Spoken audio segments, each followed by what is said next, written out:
बिस्मिल्लाहिर्रहमानिर्रहीम। My name is Saliha Zulfiqar. Welcome to my channel grow with सालिहा।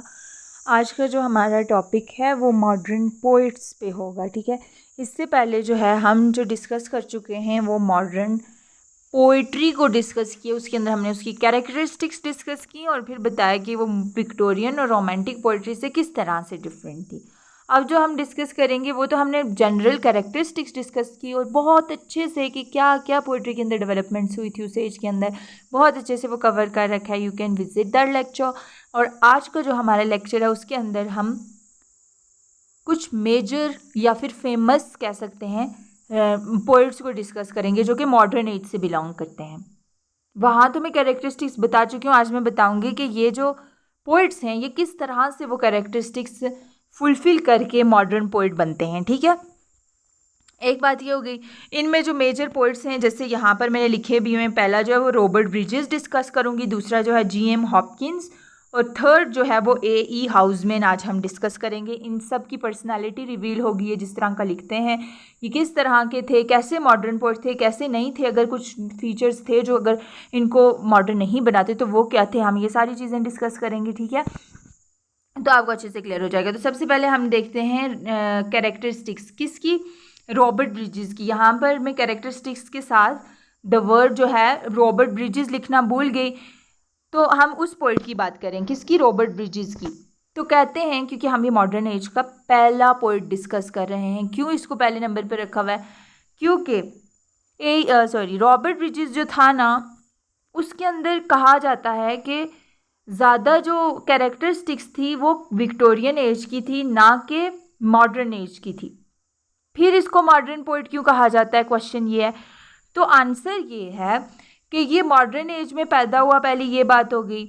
दूसरी ये बात है जो मैं आपको लास्ट पे बताऊंगी जब ये इस पोइट को मैं कवर करूंगी और नेक्स्ट पे आऊंगी। ठीक है, उससे पहले मैं आपको पहले बता देती हूँ कि ये विक्टोरियन क्यों है। आपको पता है विक्टोरियन एज के अंदर प्री रैफिलाइट मूवमेंट थी। अगर आपने उसको अच्छे से पढ़ा हुआ है और एस्थेटिक मूवमेंट को भी पढ़ा हुआ है तो आपको पता है कि वो लोग जो थे वो इन्फ्लुएंस थे रोमांटिक्स थे, जैसे वर्ड रोमांटिक पोइट्स से, जैसे वर्ड्सवर्थ, कीट्स, शैले, उनसे थे, इन्फ्लुएंस थे। तो वो ब्यूटी को प्रेज करते, ब्यूटी तो वो अपनी राइटिंग के अंदर भी लाना चाहते और खुशी की बात करते, इमोशंस की बात करते, प्लेजर की बात करते, नेचर की बात करते थे। इतना तो पता है ना। तो अब उनका ही इन्फ्लुएंस था रॉबर्ट ब्रिजेस के ऊपर, तभी तो ये क्या करता था। आप अगर ये थर्ड बुलेट पढ़ें तो इसकी अगर आप पोइट्री पढ़ें तो ये ज़्यादातर ये क्या करता था, इंग्लिश लैंडस्केप्स और क्लासिकल थीम्स, यानी ये बर्ड्स वगैरह की बात करता था, लैंड वगैरह की बात करता था, इनको प्रेज करता था और स्ट्रीम्स वगैरह की बात करता था, लेक्स वगैरह को प्रेज करता था, बिल्कुल ऐसे ही जैसे रोमांटिक्स किया करते थे और जैसे विक्टोरियन किया करते थे। तो हम बोलेंगे कि कहीं ना कहीं इसको विक्टोरियन इस वजह से भी कहा जाता है। ठीक है, दूसरी बात, आपको पता है विक्टोरियन एज के जो लोग थे उस टाइम इंडस्ट्रियल रेवोल्यूशन आ गया था, उस टाइम भी सोसाइटी के अंदर चाइल्ड लेबर और भी बहुत सारी जो थी कॉम्प्लिकेशंस थी। लेकिन वो लोग जब भी अपनी पोइट्री के अंदर, जैसे टेनिसन ने लेडी ऑफ शैलेट डिस्कस की हुई है, उसने उसमें उस एज की औरतों के साथ क्या होता था, कितनी वो मुश्किलात में थी, वो चीज़ें डिस्कस की हुई हैं। लेकिन टेनिसन ने कोई तरीका नहीं बताया कि किस तरह से हम उधर से निकल सकते हैं, उन चैलेंजेस का सामना किस तरह से कर सकते हैं। उसने बस इतना बताया कि आप अगर अच्छा इमेजिन करेंगे ना तो आप खुद ब खुद आप इन गमों से दूर हो जाएंगे। इसी तरह से रॉबर्ट ब्राउनिंग था, जितने मर्जी मुश्किल हालात हों वो डिस्कस तो करता था लेकिन उससे पॉजिटिव पहलू निकाल देता था कि हमें होप नहीं छोड़नी चाहिए, हमें गॉड पे यकीन रखना चाहिए, ये वो। तो इस तरह के पोइट थे विक्टोरियन एज के पोइट। तो अभी जब रॉबर्ट ब्रिजेस में हम ऐसा क्या देखते हैं, रॉबर्ट ब्रिजेस की अगर हम बात करें तो ये भी इसी तरह का पॉइंट है कि ये भी जो है कॉम्प्लिकेशंस को डिस्कस करेगा लेकिन उनका कोई सोल्यूशन नहीं बताएगा। तो ये एक और वजह है जिसकी वजह से हम इसको विक्टोरियन कहते हैं। ठीक है, दूसरी बात देखें कि अरिस्टोक्रेटिक क्लास की बात करेगा, ठीक है, उनकी कॉम्प्लिकेशंस बताएगा कि वो किस तरह की ज़िंदगी गुजारते हैं, लेकिन ये नहीं बताएगा कि उनको जो है वो शेयर भी करना चाहिए जो पुअर पीपल हैं उनके साथ, या फिर वो पुअर पीपल को कुछ ऐसा लगता है उसकी राइटिंग पढ़ के कि वो उनको डिस्कस ही नहीं करना चाहता हो। तो ये इस तरह की पोइट्री लिखा करता था रॉबर्ट ब्रिजेस, खुद भी अरिस्टोक्रेटिक क्लास से था और उन्हीं को डिस्कस किया करता था। अब कुछ कैरेक्टरिस्टिक्स ऐसी भी होती हैं जो इसको मॉडर्न राइटर बनाती हैं। वो क्या, देखिए आपको मॉडर्न एज के अंदर जब वर्ल्ड वॉर 1 हुई, इंडस्ट्रियल रेवोल्यूशन हुआ, चाइल्ड लेबर हुआ, तो देखें विक्टोरियन एज के अंदर तो डार्विनिज्म थ्योरी आ गई थी, तो लोगों का जो यकीन था गॉड पे तो वो डगमगा गया था जब डार्विनिज्म की थ्योरी आई कि इंसान बंदर से इवॉल्व हुआ है। लेकिन किसी में इतनी हिम्मत नहीं थी कि वो अथॉरिटी को जज करके क्वेश्चन कर सके विक्टोरियन एज के अंदर। लेकिन अब मॉडर्न एज के अंदर जब वर्ल्ड वॉर 1 हुई, लोगों से उनके अपने दूर हुए, तो उनको लगा कि ये गॉड एग्जिस्ट भी करता है या नहीं, ये इनके साथ इतना मर्सीलेस क्यों है। अगर कोई गॉड नामी क्रीचर जो इस दुनिया को कंट्रोल करती है अगर कोई है, तो वो इतना मर्सीलेस कैसे हो सकता है कि वो हमारे साथ ऐसा कर रहा है और हमसे हमारे अपने हमारी हर चीज़ छीनी जा रही है।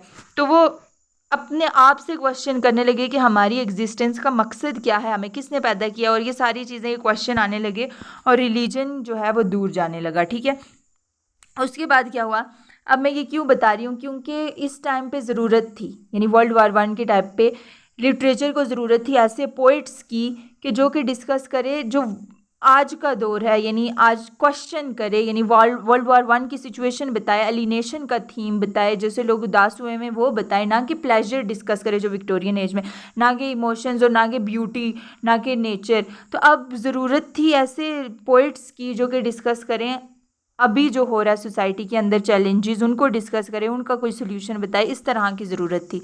लेकिन एक और कमी थी कि किसी के पास ऐसी टेक्निक नहीं थी जिसके ज़रिए कैरेक्टर के अंदर झांक सके कि उसके साइकी किस तरह की है, वो किस तरह का फील कर रहा है, और वो किस तरह की उसकी सोच है, वो किस तरह से लाइक उसके इमोशंस शफल कर रहे हैं। जैसे वो समटाइम्स अगर कुछ और सोचे तो उसको पास्ट की याद आ जाए, कुछ अच्छा हो रहा हो तो कुछ बुरा याद आ जाए। तो इस तरह की टेक्निक की ज़रूरत पड़ने लगी कि जिससे कैरेक्टर के अंदर साइकी को झांक सके इंसान। तो इस टाइम पे जब न्यू एक्सपेरिमेंट्स किए जाने लगे पोइट्री के अंदर, तो रॉबर्ट ब्रिजेस ने भी एक एक्सपेरिमेंट किया जिसके ज़रिए उसने स्प्रंग रिदम को रिवाइव किया। उसने कहा कि मेरी पोइट्री भी जो है वो न्यू होनी चाहिए, मॉडर्न होनी चाहिए। तो इसने क्या किया कि एलिजाबेथन राइटर्स से ये बहुत ज़्यादा इन्फ्लुएंस था, मिल्टन हो गए, शेक्सपियर, उस दौर में जो है वो स्प्रंग रिदम टेक्निक यूज़ की जाती थी, उसने दोबारा से रिवाइव कर दी इस एज के अंदर आके। जब स्प्रंग रिदम आया तो इसके ज़रिए एक न्यू मेट्रिकल इनोवेशन आ गई लिटरेचर के अंदर, जिसकी वजह से इसको मॉडर्न कहा जाने लगा। ज़्यादा क्रेडिट इसको नहीं मिलेगा क्योंकि ये इसका फादर नहीं कह सकते हम इसको, लेकिन इसने रिवाइव किया जो कि 16th सेंचुरी में पीक पे थे। ठीक है, दूसरी क्या रीज़न है, स्ट्रॉन्ग रिदम की बात कर दी। स्प्रिंग रिदम होता क्या है ये मैं आगे डिस्कस करूंगी। उसके बाद ये एक वाहिद राइटर है जिसको फोनेटिक्स फोनोलॉजी यानी साउंड्स जो इंग्लिश लैंग्वेज के अंदर है उसका नॉलेज था। ठीक है, और ये देखिए मैंने आपको बताया कि ये विक्टोरियन से कैसे इन्फ्लुएंस था। विक्टोरियन एज वाले जो थे वो म्यूज़िक वगैरह में खोए रहते थे, ब्यूटी वगैरह, प्लेजर वगैरह, इमोशंस वगैरह उनके लिए इंपॉर्टेंट थे। तो ये उन्हीं से इन्फ्लुएंस था, यानी एलिजाबेथन लिरिसिस्ट से। ठीक है, उनसे। उसके बाद एलिजाबेथन सिंप्लिसिटी को रिफ्लेक्ट करता था। विक्टोरियन का क्या इन्फ्लुएंस था वो मैं बता चुकी हूँ। ठीक है, काम, मेडिटेटिव और विक्टोरियन लव पोइट्री उसी को। उसके बाद इसके अकॉर्डिंग प्लेटोनिक लव ये उसको प्रेज करता था, यानी ऐसा लव जिसके अंदर आपको कोई फिजिकल प्लेजर की कोई लालच ना हो, बल्कि वो हो जो कि सोल से किया जाए, और जिसके अंदर आप सीक्रेट्स, फॉर एग्जांपल दो फ्रेंड्स के दरमियान प्लेटोनिक लव हो सकता है जिसमें वो सीक्रेट्स शेयर करते हैं, एक दूसरे की केयर करते हैं, लेकिन ऐसा कुछ नहीं चाहते that is related to sexual pleasures. ठीक है, तो ये ऐसा लव होता है, तो ये इसी को प्रेज करता था।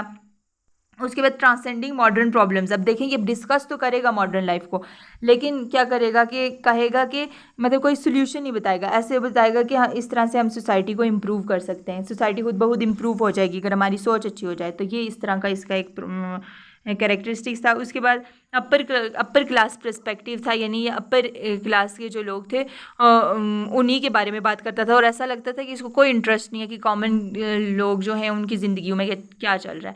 उसके बाद कहा जाता है कि अगर लास्ट विक्टोरियन हम किसी को पोइट को कंसीडर करते हैं तो वो रॉबर्ट ब्रिजेस होगा। क्यों? क्योंकि उसके अंदर सारी कैरेक्टरिस्टिक्स, ट्रेडिशंस, वैल्यूज़, जैसे वो अथॉरिटी को प्रेज़ करना, प्लेजर्स, ब्यूटी को प्रेज़ करना, नेचर को डिस्कस करना, ये सारे एलिमेंट्स इसके अंदर थे। और इन्फ्लुएंस भी इसका इस पे वर्ड्सवर्थ, कीट्स,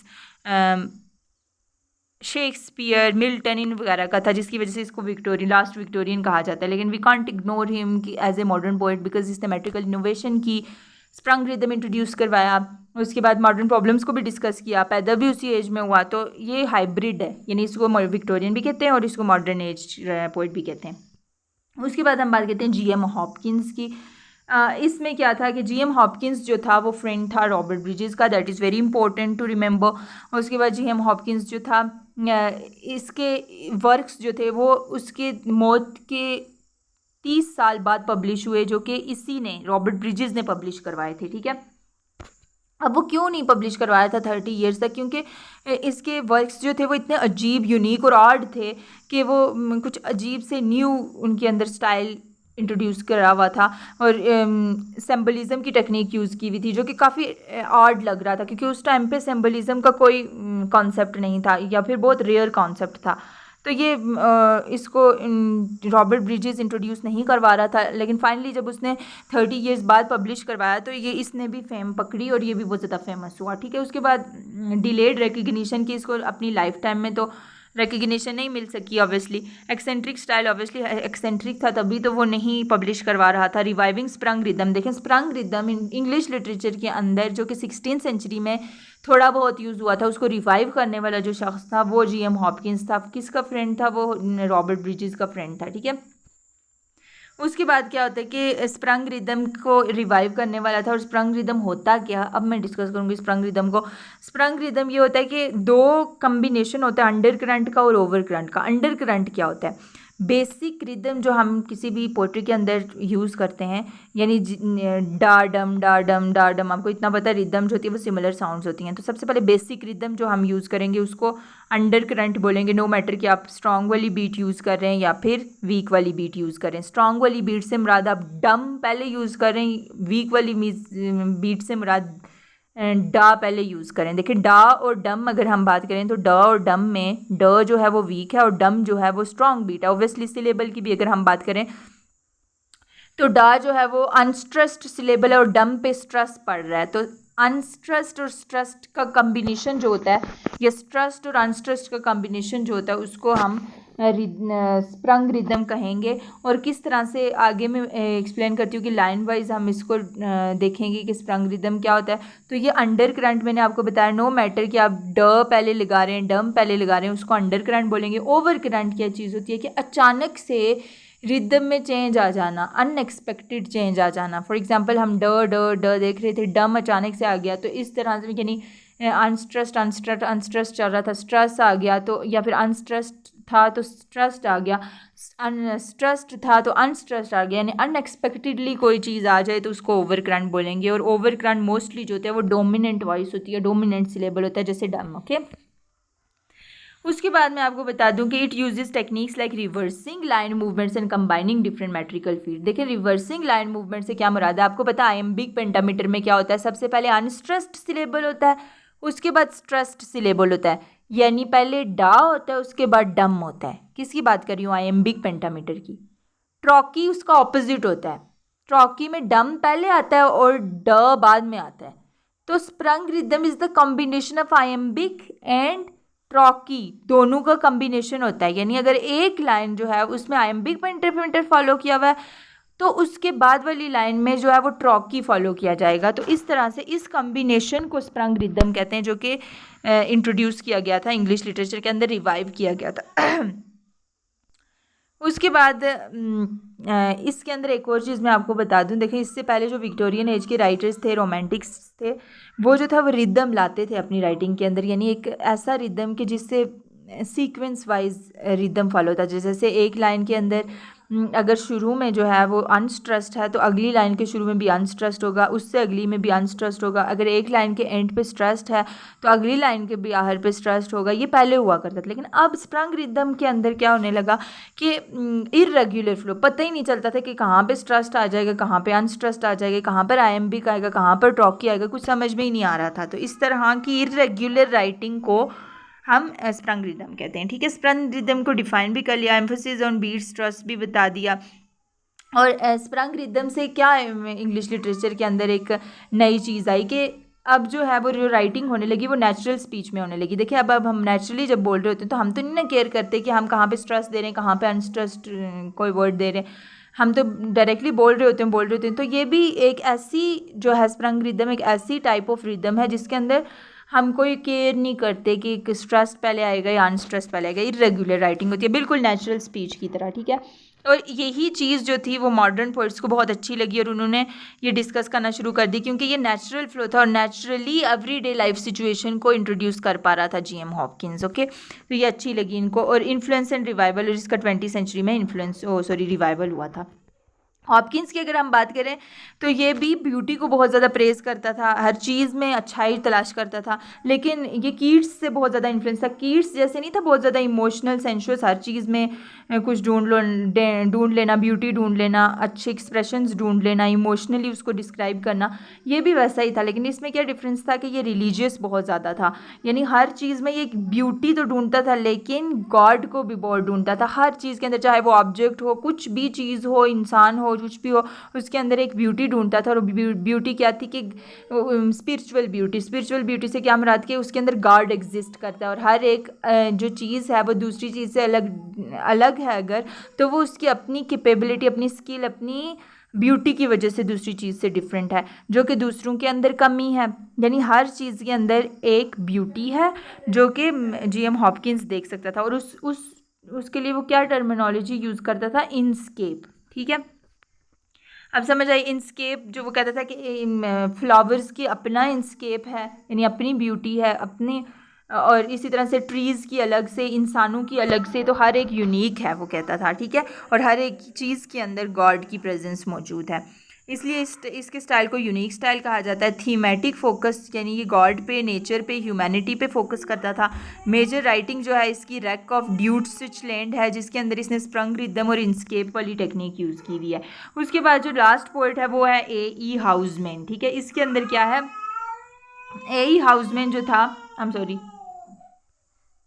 ए.ई. हाउसमैन जो था ये भी एक इम्पॉर्टेंट पोइट है। और इसने जो सेटिंग, हाँ, इसने अपनी राइटिंग के अंदर एक सेटिंग यूज़ की हुई है बिल्कुल उसी तरीके से जिस तरह से हार्डी की अगर आप नावल पढ़ें ना तो वो वसेक्स को बहुत ज़्यादा डिस्कस करता है, उसी चीज़ को सेटिंग बनाता है। इसी तरह से इसकी भी एक सेटिंग थी जिसको शॉर्पशायर सेटिंग कहते हैं। और शॉर्पशायर सेटिंग इस तरह की सेटिंग थी कि जो आर्केडिया टाइप, यानी आर्केडिया वो ऐसी सेटिंग होती थी जहाँ पर कुछ भी बुरा नहीं होता था, यानी सारे खुश थे, किसी के पास कोई गम नहीं था। तो ऐसी सिचुएशन ज़िंदगी में होना इम्पॉसिबल होता है, लेकिन ये इसी तरह की सेटिंग होती थी, ठीक है। और ये ऐसी ही सेटिंग को डिस्कस करता था। आर्केडियन ड्रीम यानी कि सब कुछ जहाँ पर ठीक है, कोई मिजरी नहीं है। तो इस तरह की जो यूजुअली सेटिंग होती है वो ड्रीमी होती है, वो रियल लाइफ में एग्जिस्ट नहीं करती, लेकिन वो ऐसी सेटिंग यूज़ करता था। उसका एक फेमस वर्क है शॉर्पशायर लैड, उसके अंदर उसने सीडो पस्टोरल सेटिंग, यानी इसी तरह की सेटिंग जिसके अंदर कोई गम ना हो, तो इस तरह की डिस्कस की हुई है। Discussed with the modern life, यानी ही वॉज डिसइल्यूजन, वो ऑब्वियसली मॉडर्न वर्ल्ड से सैड तो था लेकिन उसने फुली एड्रेस नहीं किया हुआ इस मसले को अपनी राइटिंग के अंदर, ठीक है। उसके बाद ये इसने डिफरेंट वार पोम्स भी लिखी हुई हैं, मॉडर्न प्रॉब्लम्स के क्राइसिस भी डिस्कस किए हुए, लेकिन वो डिफरेंट पोम्स के अंदर डिस्कस किए हुए। लेकिन अगर हम देखें ओवरऑल तो ये एक माइनर सा पोइट है अगर हम इसको कंपेयर करें टी.एस. एलियट और W.B. यीस्ट, जिसको हम अगली वीडियोज़ में डिस्कस करेंगे। सबसे पहले अगली वीडियो में मैं जॉर्जियन पोइट और ट्रेंच पोइट्स दोनों को डिस्कस करूँगी एक ही वीडियो के अंदर। उसके बाद मैंने इमेजिस्ट को डिस्कस करना है और उसके बाद टी.एस. एलियट और W.B. यीस्ट को डिस्कस करेंगे। थैंक यू सो मच, आज के लिए इतना ही।